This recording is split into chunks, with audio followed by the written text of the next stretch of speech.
Hi everybody, my name is Ajay Singh and today we would be talking about Nobel Prizes. Giving a very brief history, Nobel Prizes are managed by Nobel Foundation as per the will by Alfred Nobel. You might be aware of he also invented dynamite, but as per his will, Nobel Foundation came into the picture and it awards in six areas: physics, chemistry, medicine, literature, and peace. And in 1968, one more prize got started, which is the prize in economic sciences. Today, we would be talking about Nobel Prize in Physics, the first prize specifically, first prize in 1901, and it's a very interesting discovery. Based upon that, this Nobel Prize given to W.C. Röntgen in 1901.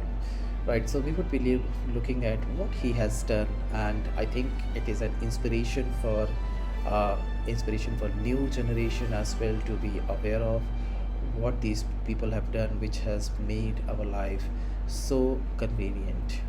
So you can see two of the pictures. The first picture shows the X-ray image or the chest X-ray image, which helps in diagnosis of many diseases, and these are very common in healthcare industry as we also witness in hospitals. The second image is a luggage security check, which we witness over the airports, hotels, and so on. It helps in making sure any arms are not getting into the hotels, into the airlines, and so on. So these are some of the examples of his discoveries usage, which is helping mankind a lot. So we would now take a look at W.C. Röntgen's work. So he was a German physicist, and Röntgen was doing experiments with his cathode ray tube setup in his lab, and in November 1895, something weird or strange happened. He noticed unexplained glow from a fluorescent screen which was placed several feet away from the cathode ray tube setup.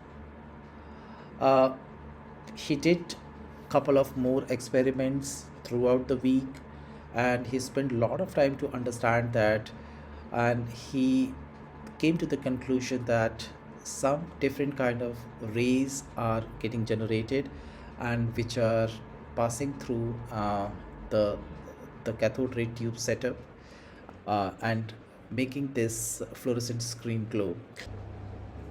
So now we will try to understand what was the apparatus and what was happening there in the experiment. So we would get a broad idea of it. So imagine this as a cathode ray tube having very low pressure gas, and it has cathode and anode.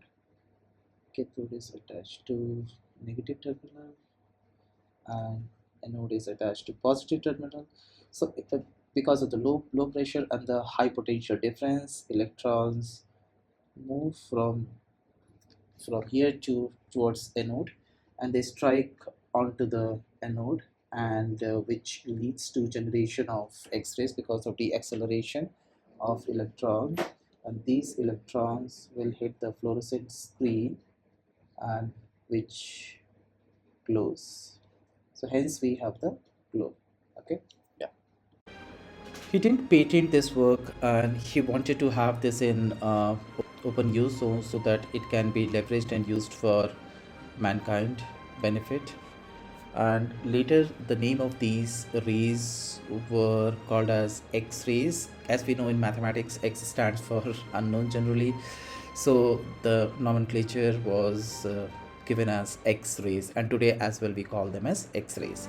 So for this work, after 6 years he got Nobel Prize in Physics in 1901. So Nobel Committee recommended this, and it was the first Nobel Prize in Physics. So in 1901 only, the Nobel Prize in those five areas like physics, chemistry, and literature, peace, and medicine got started. So we know that X-rays are essentially electromagnetic waves. They move with the speed of light only. They can pass through uh, relatively softer materials, and gets blocked by denser objects. So hence we see a difference in the kind of shadow which gets created, and hence we can see the skeleton. The first X-ray which Röntgen took was his wife's hand, and we can see in this image her wedding ring is also evident.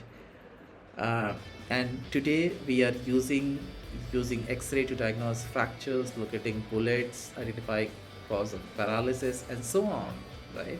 We will close with this, and in our next session, I will be talking about next Nobel Prize in Physics. Stay tuned. Thank you.